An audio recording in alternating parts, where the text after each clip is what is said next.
afternoon from the rainy Copenhagen. Welcome to the webinar ESCO Accreditation Experience Around the World, hosted by the Copenhagen Center on Energy Efficiency. My name is Aris. I'm working as a program officer at the Copenhagen Center, and I will be the moderator for today's webinar. A couple of things before we move to the main content of our webinar. This webinar is going to be about 60 minutes long, including time for Q&A at the end. In case you cannot stay until the end or want to get back to our presentations, all the materials and the recording of the whole webinar will be available online in a few days. Now, before we start discussing about today's webinar, I would like to inform our attendees that we comply with the General Data Protection Act, also known GDPR. This means that your personal data, such as name, email, workplace, is safely processed and stored, and all of your rights pursuant to the GDPR are respected. You have full access to the data being processed about you, and at any time you can request that inaccurate data be deleted or rectified. For access or further information, please contact with the people that are presented here. A few things about the Copenhagen Center. The Center conducts research and advisory activities in the field of energy efficiency and serves as energy efficiency hub for the Sustainable Energy for All initiative. The Center has an established network of global, regional, and national partners with a broad range of stakeholders to help accelerate the implementation of energy efficiency activities. On a regular basis, the global ESCO network will be conducting webinars. All materials, including recordings and presentations from previous webinars, can be found on Global's ESCO Network library under the webinar section. The material of today's webinar will be uploaded shortly, but until then, you can check the previous ones. Now I would like to briefly introduce the speakers of today's webinar. We will start with Søren. Søren is working as senior economist at UNEP-DTU Partnership. He has a PhD in climate policy with experience from 10 years of service in the Danish Ministry of Foreign Affairs. Then we will continue with Tim. Tim is the Executive Director of the National Association of Energy Services Companies. In this role, he manages the representation of its member energy service companies. And Pierre is the President of Econolair. He has 35 years of experience in the clean energy sector with the design, financing, implementation, and monitoring of energy efficiency and renewable energy projects in North America and internationally. Finally, I would like to inform that you can send us your questions during the presentations using the dedicated icon, and we will do our best to answer as many as we can at the end. Please do not forget to mention the name of the panelist that the question is for. And now I would like to give the floor to my colleague, Søren. So Søren, you have the floor. Thank you very much, Aris, and a warm welcome to everybody from actually not in Copenhagen, but on the west coast of Denmark, to this third webinar in the series of webinars organized by the Global ESCO Network for 2021. The Global ESCO Network is a relatively new organization. We started last year, building up our background also on information on ESCOs before we actually really launched the network's activities by the end of the year. We started a network with a vision to be the global driver and to inspire governments' actions for scaling up the contribution of ESCOs to the global response for mitigating the threat of climate change. So we actually, we believe to be the first to systematically put ESCOs in the climate change context, where it has, to our or in our view, been neglected, and we find it's necessary to raise the profile of ESCOs in that context. We will work in that context, but also in other contexts, for the formal recognition of ESCOs in the climate change context, as I said, as an instrument for countries to use or to achieve their energy efficiency objectives in the nationally determined contributions under the Paris Agreement. We do this in collaboration with national and regional ESCO associations. We do not duplicate national and regional ESCO associations' work. We want to reinforce and assist ESCO associations' existing work. We are, as Aris mentioned, building up a library of ESCO documentation. It can all be found on our website. And we are organizing webinars as this one to distribute or convey information about ESCOs and ESCO's contribution to energy efficiency and combating climate change.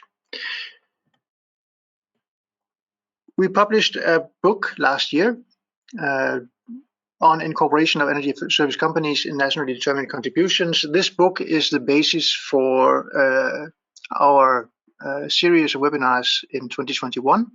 You will be able to find a lot of background information also on today's webinar from this publication. You can download it on the web link, which is provided here. I'm sure we also have the presentations here available to you after the webinar. As I said, there are a number of webinars organized for this year. This is just the first half year of webinars organized. As you can see, we have the 11th May here, the third webinar. But we have webinars all the way until December, once a month. I invite you to check in on the globalesconetwork.org to not only look at our organized webinars, but also the library of information and the task forces that we are organizing on studying different subjects related to ESCOs. I will not take more time. I would, together with Aris, warmly welcome our two speakers today and give the floor to Pierre. So thank you, Søren, very much for this introduction, and welcome everyone to this presentation.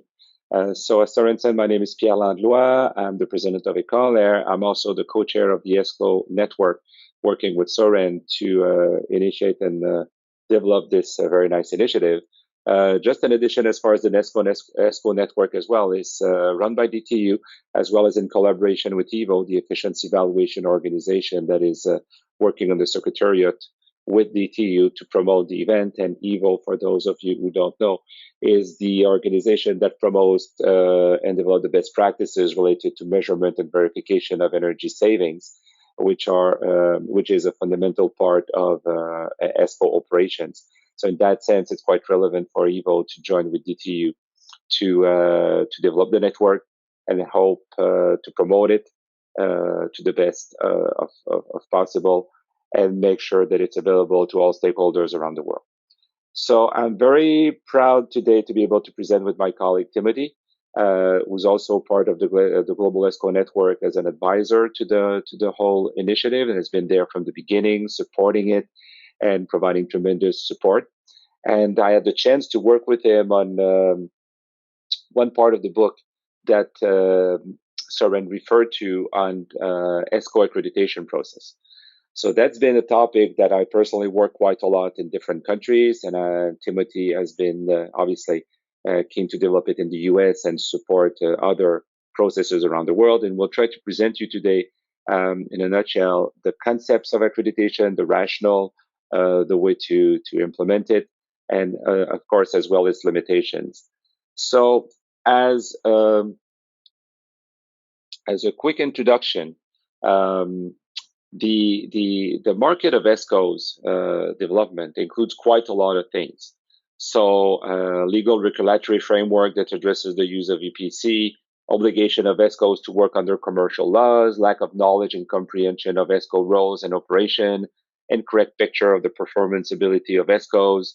So there's a lot of limitation for the best use of the concept in many countries, and one of which is also related to the credibility of ESCOs, which in most countries, every company can claim to be an ESCO if they are a service provider, being an engineering firm, a financial firm, a contractual firm, or an equipment manufacturer firm. So they can all claim that at some point they're providing some part of services and goods that goes into an ESCO project.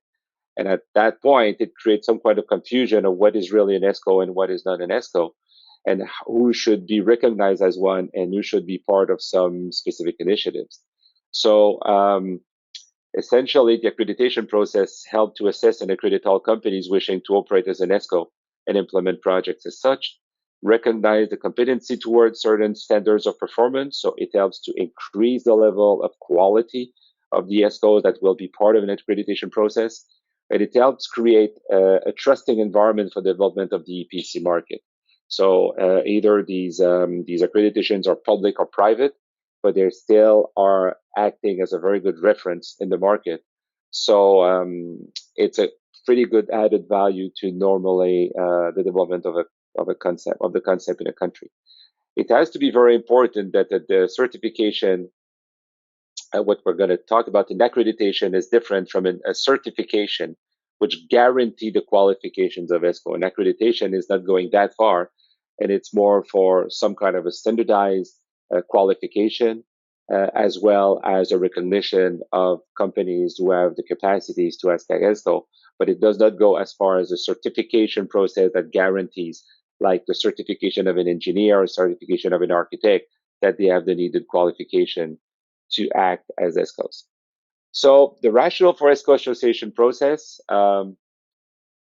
promote and expand the ESCO business in local market, reduce transaction costs for both customer and ESCO by identifying a limited number of ESCO organizations that can be part of some initiatives, so to help pre-qualify providers, to build the necessary market confidence and help end user easily identify a competent ESCO partner, create an industry environment of integrity where all ESCOs commit to some minimum criteria that helps create a sound environment for competition and development of the market.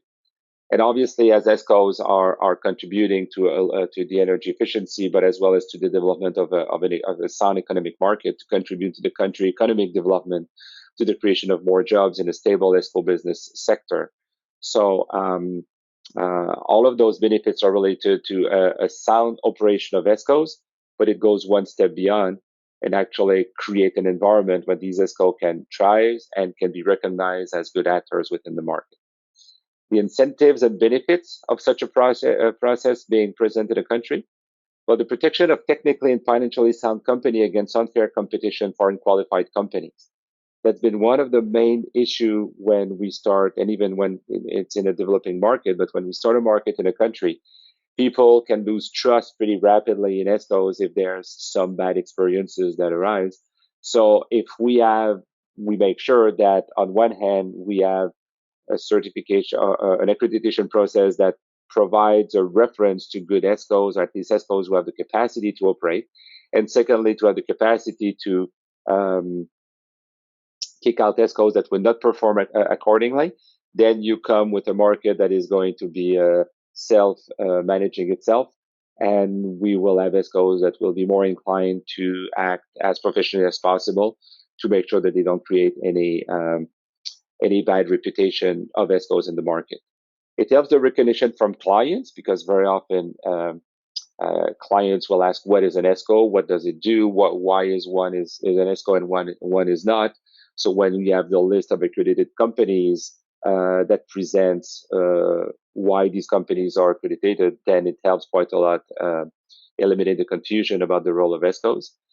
It's easier access to financing at some point because these ESCOs start to be recognized, and the banks can look at the accreditation process to have some kind of pre-qualification to work with these companies, and a higher awareness of the impact of poor performing projects. So obviously, if there were going to be bad projects, then it would be a lot easier to track them down and make sure that for the whole market, that risk is addressed. Example of accreditation criteria. Just by looking at these different criteria, you can see that it's quite different from one country to the other. So we looked at some of these accreditation process. Some of them are public, some of them are private. You see that there's a lot of items that are related to business, to financial, and to technical aspects of ESCOs.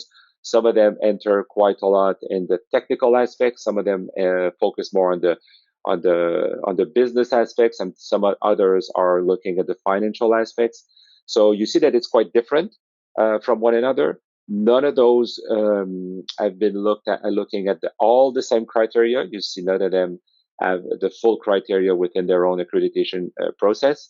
But it's interesting to see that many of those have quite of the same items within their process, meaning that they're all looking a little bit for the same qualification of ESCOs at some point. We see that the United States one that's been there for quite a long time, that Tim will explain a little bit, is a little bit different from the others as well. And we have the ones that have been coming a little bit later on, the China, Dubai, India, and Singapore one, that have a little bit less elements in them, but still follow a little bit the same path. Type of ESCO accreditation and business criteria. So you see here, and what we're referring to. So longevity requirements, project completion investment amounts to demonstrate the pipeline that they've done, demonstrate staff experience, competency, insurance verification, references from clients to show that the ESCOs have been performing well in time, membership in accrediting association, ethics agreement, legal action description, monitoring points of ESCO performance and issues with project fulfillment. So these are all kind of elements that are part of such elements. I think I went out of one of your slides, so maybe you can continue from there. Yeah, let's go back a slide there, Pierre. Yes. You did a great job covering the first section. One of the things I wanted to point out was we broke up the accreditation criteria into 3 areas. And they were in the chart with the letters B, F, and T for business, financial, and technical. We kind of broke up those general areas to come up with a way to segregate these discussions in separate areas. And you find it interesting when you look at this chart. Pierre talked about the diversity of the requirements.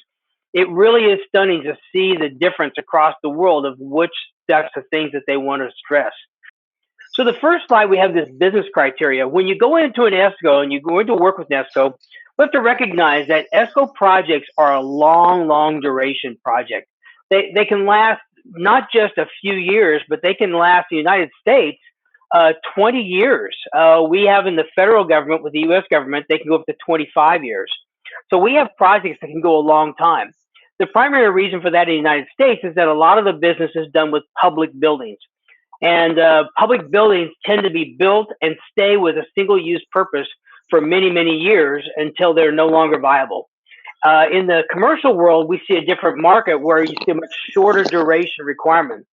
But in the same case, we still see that you're going to be in business with an ESCO for some time. So there's a reason to have some business criteria and some requirements for you to understand about that company. Longevity is first. Just how long have they been in business? It has a little bit of a catch-22 there in that the longevity is also you want to provide an avenue for a new company to come in and be accredited, but you also recognize that those with more longevity might have more stability in the market. So if you don't meet the longevity, you want to make sure some of these other items on the list have very strong attributes. Project completion investment amount. What kind of projects has this company done? Are they large in size, small in size? How many have they done? And how much total investment do they have riding into the ESCO market? Demonstrate staff. You'll find this also in the technical criteria later. When we talk about demonstrate staff here, we're talking about the staff structure, the quantity of staff. In other words, does this company have people that can deliver your project? Do they have the structure to do it? Is there a project management? Is there engineering? Is there a measurement and verification department? Likely there's a sales department. How is the management structured so that they organize this organization to ensure that they have the proper oversight and competency in order to deliver the work? Insurance verification, a very important one in the United States, is to validate that you have the proper insurance to protect not only your buildings and the equipment that's being installed, but also the people doing the work, as well as against any type of financial issues that the company may bring to the table. References from clients. Can you talk to other clients, people who've done this work before? Can we go out and talk to them at length without you being there as the ESCO to understand their candid views of your work. What are their opinions of your staff? What are their opinions of the work? Did you follow through with problems? Because this is construction. Construction is inherently problematic. And so we always expect there's going to be issues. The issue that we have to resolve is how well did the company come back and resolve those issues? A membership in an accrediting association, this is one we have in the United States. And what it means is that you need to maintain a member in good standing in the association that provides accreditation, just to ensure that you're active in the community and that there's accountability for what you're doing. An ethics agreement is very valuable for us. An ethics agreement looks at how do you behave in the marketplace? What happens if you violate an ethics agreement? How do we understand what's right and what's wrong? Sometimes some things might be legal, but they're not necessarily the right thing to do and the right thing to go in business. Remember, accreditation is to help the market view the ESCO industry in a more positive fashion than it would without the accreditation. So we're trying to build up the accountability, the validity of the work done by an energy service company. So ethics provide a good part of that. It says we effectively, we're not going to just follow the law. We're going to go beyond the law and be better than that. And finally, legal action description. As I said, construction is inherently a challenging prospect to go do. When you're doing energy service company work, a lot of times, most of the time, you're in an existing building and you may not know the drawings, the history. When you open up a wall or you open up a ventilation system, you don't know often what you'll find inside. And so there may be legal issues that come out. What are the legal issues? How are they being resolved? And how does it look that the company is handling those? Are they obstructing justice? Are they assisting justice? How is that proceeding? And then we go to the financial criteria. Now, this one's short because there's really just two key things is what is your financial strength? Do you have a lot of debt? Do you have assets that you can put up to the table to help solidify your company? Do you pay your bills on time? All those types of things are very important. Just generally, are you following good accounting practices? And then finally, if you have financial strength, you probably have sound financial statements. Are they audited by a reputable accounting firm? Can you provide those to us to allow those to look through that and help us understand what types of things that your finances have been through in the past couple of years? And then finally, the technical criteria. One of the interesting things about energy service company projects is that a lot of people immediately jump to technical to think about the projects themselves as well as the accreditation process. And the reality is the technical piece is one of the easier things to evaluate. You know, we can set number of projects. We can say that we want to have at least 5 projects delivered, or we want to see details about 7 projects, or we may want to see 25 projects. But it's very easy for us to evaluate that and to see that projects have been completed. Demonstrate the ability. This is now looking at the staff themselves. Can we look at the staff and see that they have the proper certifications to the work? Are they certified energy managers? Are they certified M&V practitioners? What type of experience do they have? Can they actually do the type of work? So if I'm going to put in some sort of a wastewater treatment facility, or if I'm going to put in a combined heat and power plant, is this staff have experience to do that type of work if that's what they claim they can perform? This is a unique one, audit equipment ownership. It's not necessarily that a company owns audit equipment, but that they either own it or have access to audit equipment. In other words, if you're going to do an energy audit, there are certain specialized pieces of equipment that are needed to do that work. And if you don't have those, you obviously cannot do a proper audit. So it's just a simple check. Do you have the audit equipment available? Safety requirements is an important one because we want to make sure that a company does not come into your project site and have a haphazard way of doing the work in a way that they may cause accidents or people to get hurt, either themselves or your building occupants. And so you want to look at their safety history to see how many violations they've had in the past or any issues they've had with injuries. And then finally, measurement and verification demonstration. To do an ESCO project, it means that you're doing a project that has some association with energy savings. And therefore, measurement verification is important.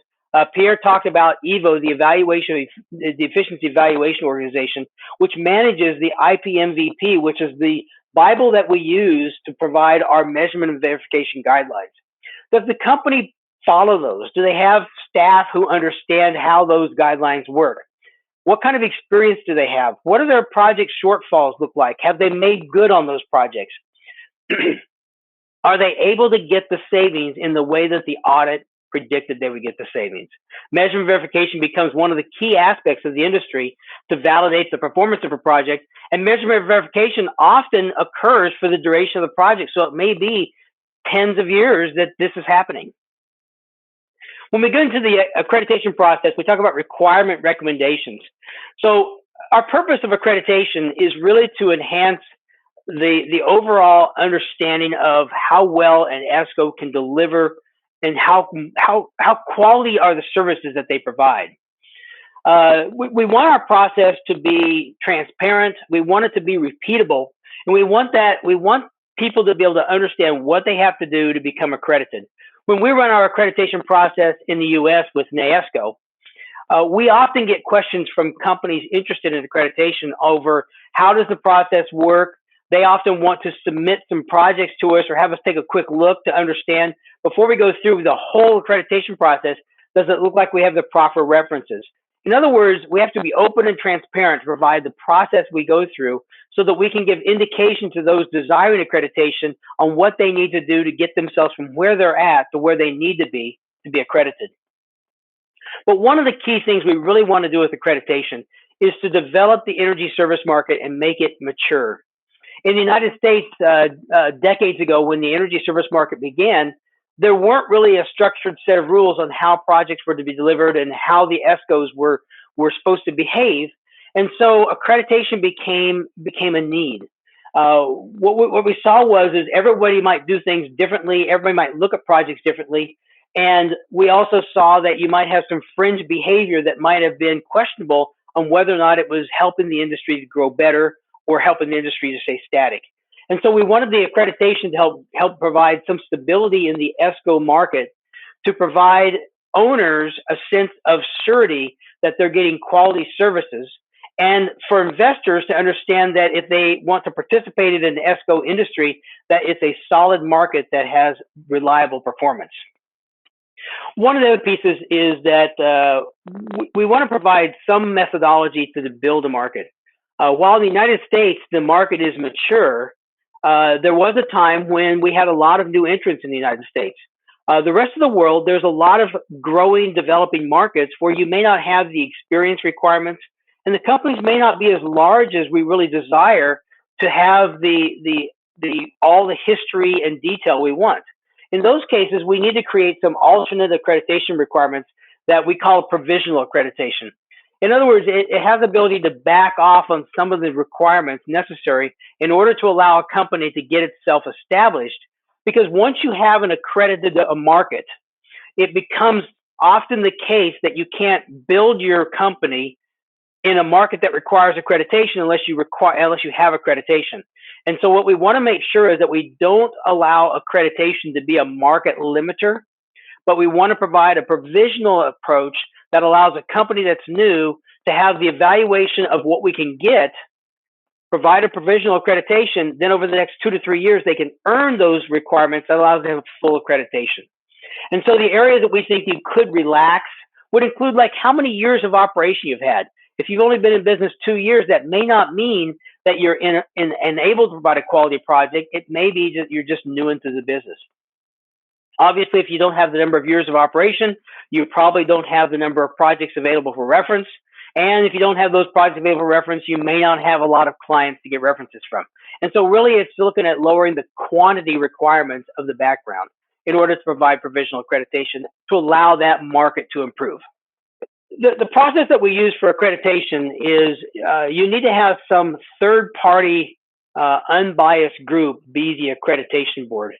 The accreditation board really needs to be somebody that understands the industry, has some expertise in the industry, but they may not necessarily be working in the industry. And it's more than likely that maybe it's even best that they don't work in the industry, just to allow them not to have any bias against or for any company that's applying for accreditation. So the places we recommend that you find a board for accreditation, our list shows government experts, academics, could be a representative in the accrediting body, so it's within the organization providing accreditation.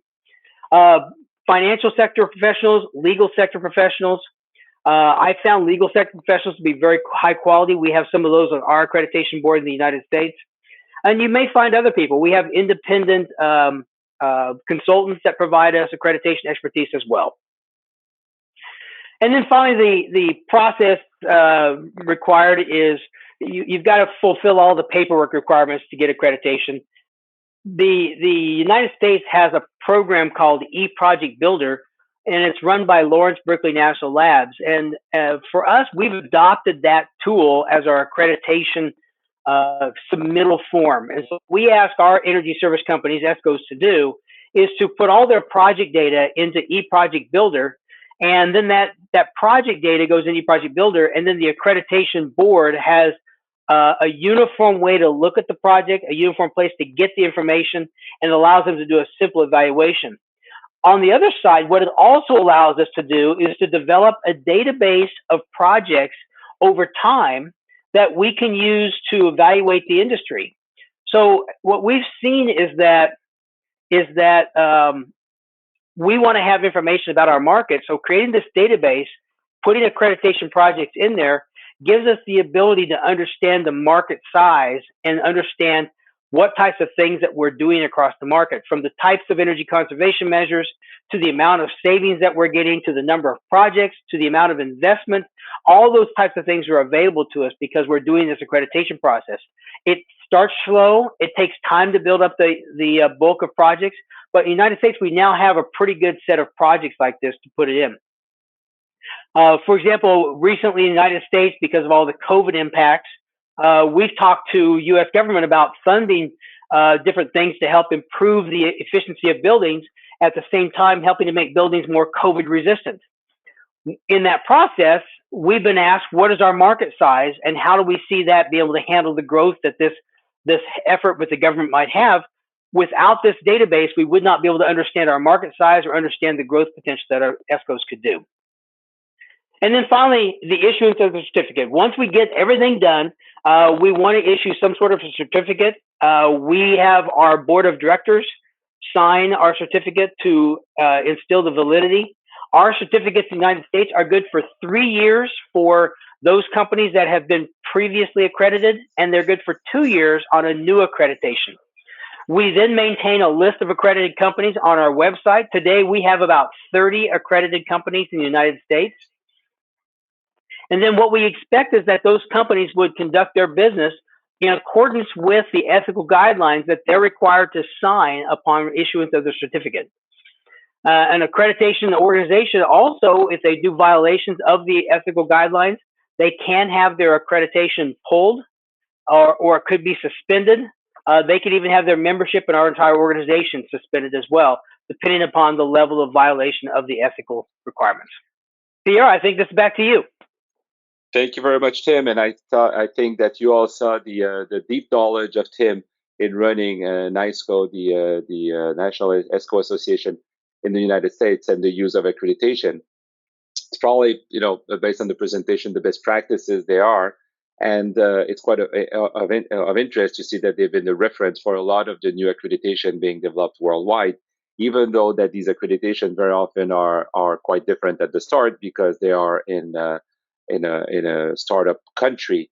And the challenge is obviously to have some kind of adherence from the new ESCOs that are coming in that don't have the level of qualification, experiences, references that Tim presented. It's interesting as well that what he presented, it's NYSCO, the Association of ESCO, that's running the accreditation in other countries. Sometimes it is an association, sometimes it is a government body, as it was mentioned, which is not related to an association, which then represent more the interest of the ESCOs that not necessarily run the accreditation. So as far as using the accreditation, obviously, it's for the benefit of the ESCOs themselves. It's for the benefits of all stakeholders, including clients, including the financial market, including the regulatory bodies that will be looking at that accreditation for usage for their own purposes. So it's essentially recommended that the following criteria are applied of the use of accreditation designation. So accredited organization may list their accreditation status as represented in their official documentation on their website and printed materials. That helps them differentiate themselves, get more credibility, increase the value of the accreditation.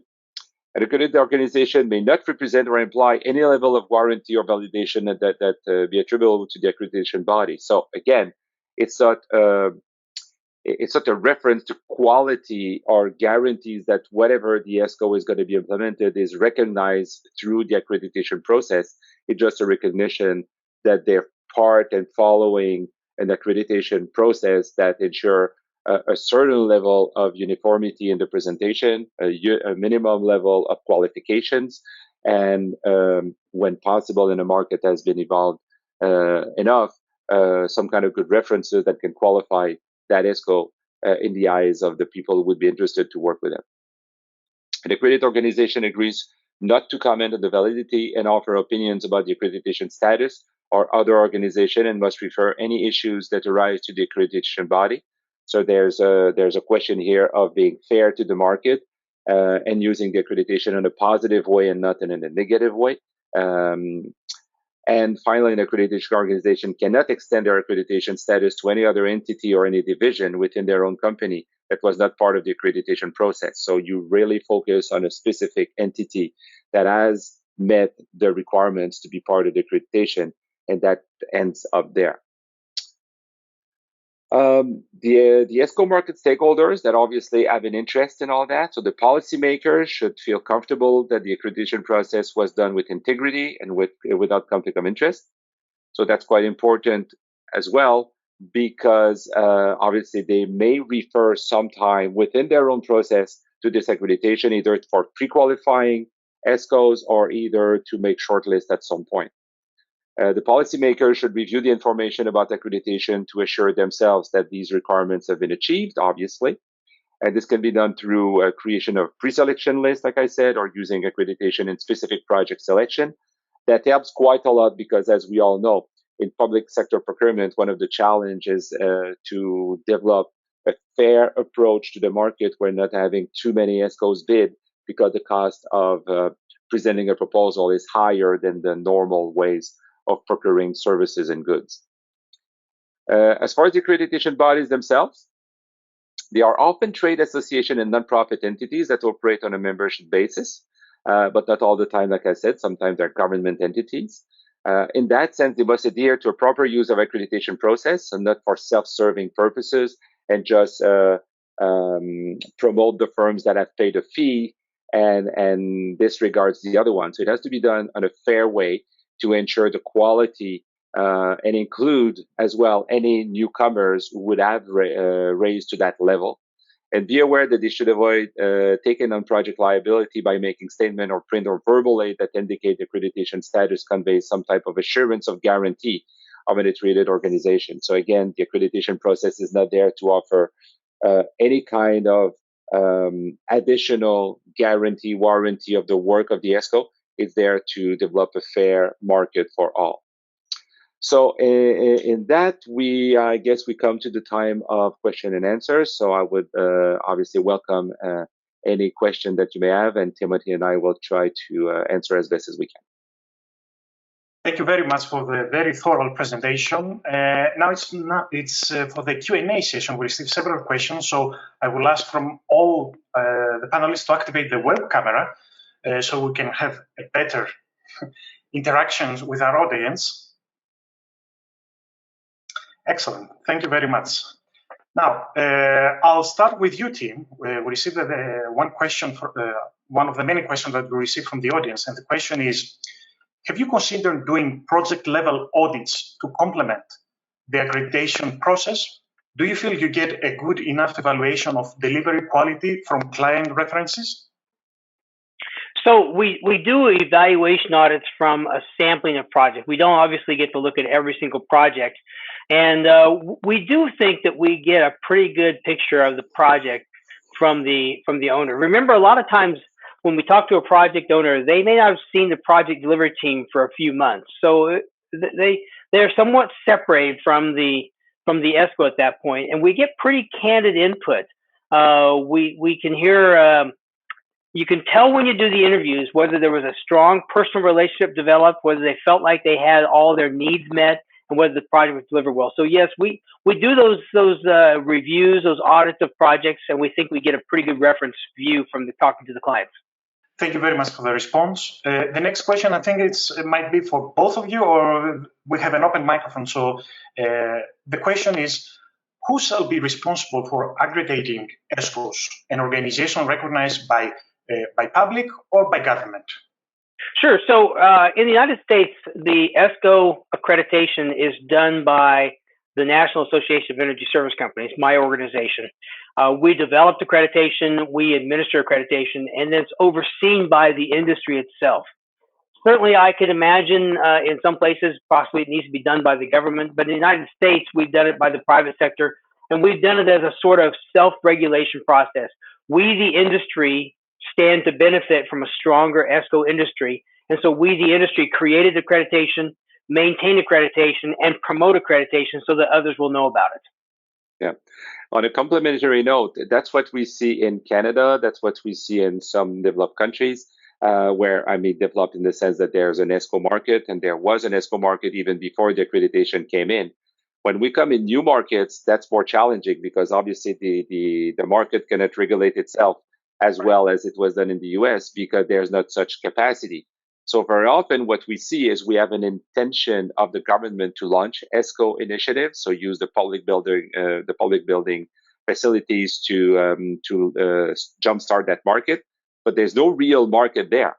So the ESCOs are not as developed, there's no association, there's no regulation. So very often that's where the role of government comes in, and they want at the same time to help develop the market, but the market on the demand side, but as well on the supply side.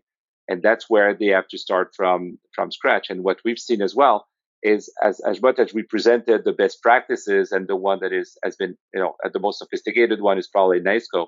But when you come to these countries, they have to start from a little bit less sophisticated type of approach because the ESCOs could not meet most of these criteria at the beginning. They don't have any references, at least locally.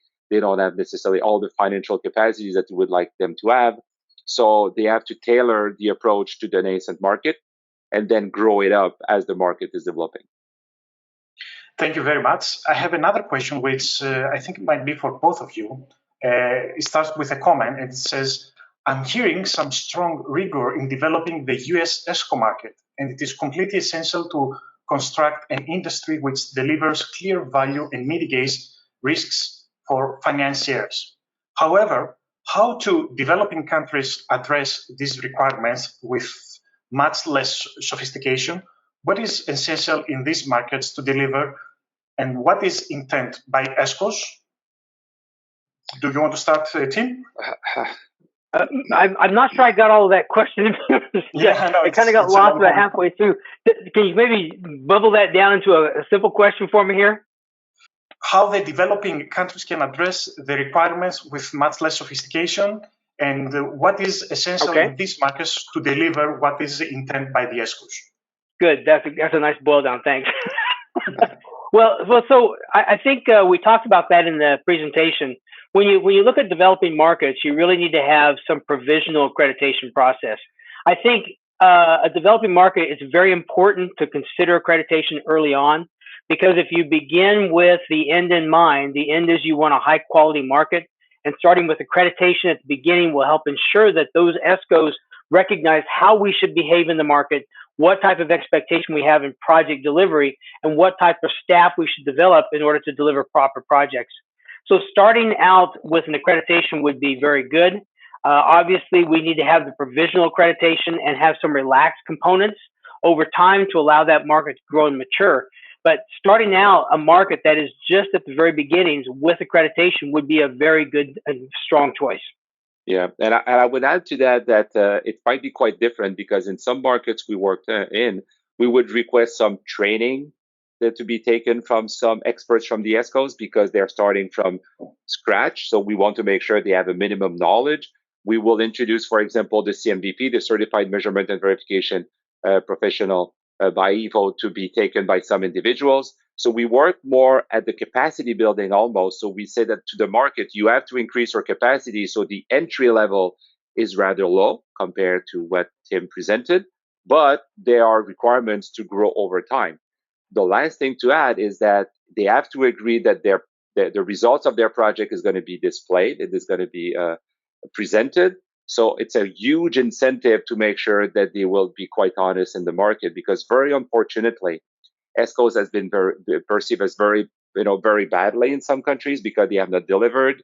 It's a black box for many organizations, and they can screw up a market quite a lot by doing bad things. So having this minimum entry level, having a disclosure procedure, and making sure that they have a capacity building involved into the accreditation process helps this development aspect of some countries to increase the level of capacity as time goes on. Thank you very much. The next question is for you, Soren, and the question goes, how can I support your research on regulatory barriers for ESCOs? Thanks, Aris. I guess I mentioned just very briefly that we are doing right now an analysis on regulatory frameworks or barriers for ESCOs. And we're working with our ESCO associations, our partners in the Global ESCO Network. But we are very interested in having support by anyone out there who are knowledgeable about conditions for operating ESCOs and the barriers that they are facing. So anyone who are interested in helping us in mapping these barriers are most welcome to contacting me. I think I put my email address out there. Otherwise, Aris, you can put it on the chat. So this is just a call for assistance from anyone who can help us out here. Thank you. Thank you very much, Soren. I have another question, and it's addressed to both Pierre and Tim. And the question is, many countries do not have an ESCO sector or market. What is the role for accreditation in starting a market? Well, I'll try it first. You cannot have a market if you don't have ESCOs, and you can have a market until there is a capacity to offer such services. Right. So in order to jumpstart that market, it's good that you don't have the perception that there's only one ESCO or not that many in the country. So if you see that there are many companies who are interested, capable of offering the service, it's kind of the first point of developing a market. If not, there's none. So the role of accreditation, even though there's no ESCO market per se, no demand, would essentially first to promote the concept that there is an offer in the market. And secondly, there is a qualified offer. And thirdly, to promote that qualified offer to market. So it helps collectively the ESCO create that initial market that does not exist. I don't think I could add anything to that, Pierre. That was a great answer. What I've seen, and that's kind of a strange perception, Ecolair itself, my company, was the first ESCO in Canada in the 1980s. And the challenge we faced, and when we're meeting clients, the question is, it's too good to be true. How come, I never heard something like that? And mostly, how come you're the only one offering that? So if you're the only one offering a service, then it's probably strange a little bit. So the fact that there's a certification and there's a few companies showing the capacity will increase the credibility and increase even the attractiveness in the market of the concept. I think that's right, Pierre. That it's too good to be true is often one of the challenges you have.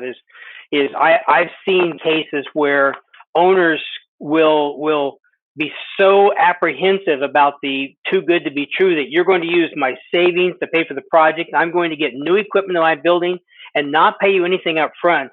There must be something to it. And so I'm certain that you're lying about the savings, or that you're lying about this, or you're lying about that. And so the accreditation helps to alleviate that. I think you're right. If you're the only one offering the market, you probably did get a lot of questions of, if this is such a good deal, how come others aren't providing it? And how come everybody's not buying this? And I can remember one executive coming to visit me at my ESCO and saying, I don't understand, why aren't people lining up outside the door to get this? It seems too good to be true. And this is in a mature market. So that is an obstacle that must be overcome. Accreditation can help overcome that by providing some solidity to the industry. Thank you very much both for the answer. Now I have another question for you, Tim, and might be also linked with the last answer that you gave. The question is, have you had any cases yet where you haven't been able to accredit an ESCO, or you have had to revoke an accreditation due to poor references or feedback or not meeting criteria? We have. We've had cases where ESCOs do not meet the criteria. We have not had to revoke any accreditation at this point, but we have had to deny accreditation. It's primarily because the company had not performed sufficient work, or they had not had sufficient project types that represent what we were after. In some cases, projects may or may not be based off of savings, and they may be based off of something else. And so we require that there's a certain amount of energy savings in projects, because we want to make sure that we stay true that the energy savings nature of our projects. Sometimes the company doesn't have enough of those projects that have energy savings as the core component. They may not have projects that have enough duration to where they have measurement verification for the duration required, or they just may not have the quantity of projects. And sometimes we've done that with what we call alternate criteria and brought those companies in. But in other cases, we've said you need to go back to the drawing board, get some more work done, and then come try again. Thank you very much. The other question that we receive is, it starts like with a comment, like, I'm afraid it is not easy to find the accreditation body part from a trade association. The question is, how did you find it in your country? Well, I think in our country, you simply go to the NAESCO website to find it, but obviously you had to have known it was there. If you are active in the industry in the United States, it would seem hard-pressed to understand that you would not know about NAESCO. In other countries, I think if you are active enough in a country to be to the point you're ready to seek accreditation, you would know of the accrediting bodies simply by the associations and other companies that had accreditation. So I think just being active in the industry exposes you to that, being active in industry events. We hold events, and that makes you familiar. NAESCO provides marketing of the accreditation. We promote it through publications that would be readily received by ESCOs and owners alike. I would add to that as well that you have super ESCOs in some countries that are starting to be created that would refer to ESCO associations and ESCO accreditations. You would have government bodies that would launch tenders related to the use of ESCO that would request to be part of a certification process. So actually, it's now being advertised somehow by the government. And I've seen in some countries as well, government who would press organization to join in an accreditation process and offer them support for capacity building. So it comes from all sides. The ESCOs themselves should promote it because it's good for them. The stakeholders, government being one, promoting it as well, and super ESCOs when they're present in a country requiring that people are part of such accreditation. So it starts to be quite a movement. So if you go to the right places, you should find the references quite easily. Thank you very much. We have another question, and I think it's going to be one of the last ones because we're running out of time.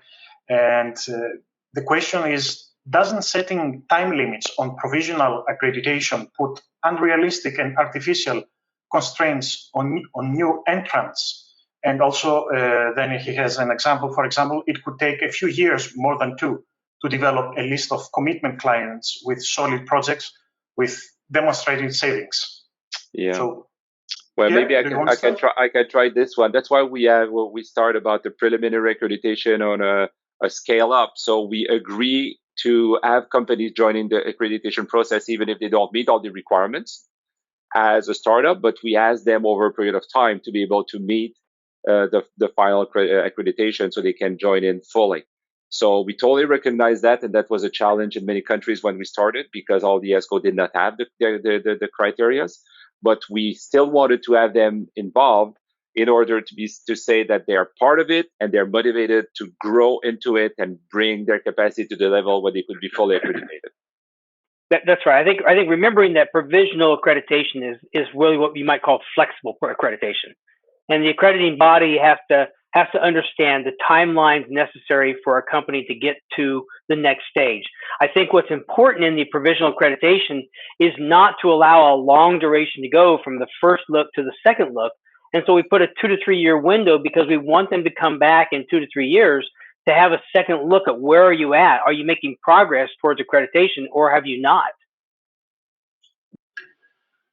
So I think we had the necessary time to respond to enough questions.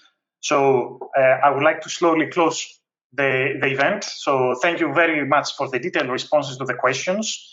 And ladies and gentlemen, finally, we come to the end of the webinar. I would like to say thanks to the panelists for the informative and interesting presentations, and to their audience for their active participation. We hope the presentation will be beneficial for all stakeholders involved in energy efficiency and in ESCOs. Thank you for your attention and wish you a good day or night from Copenhagen.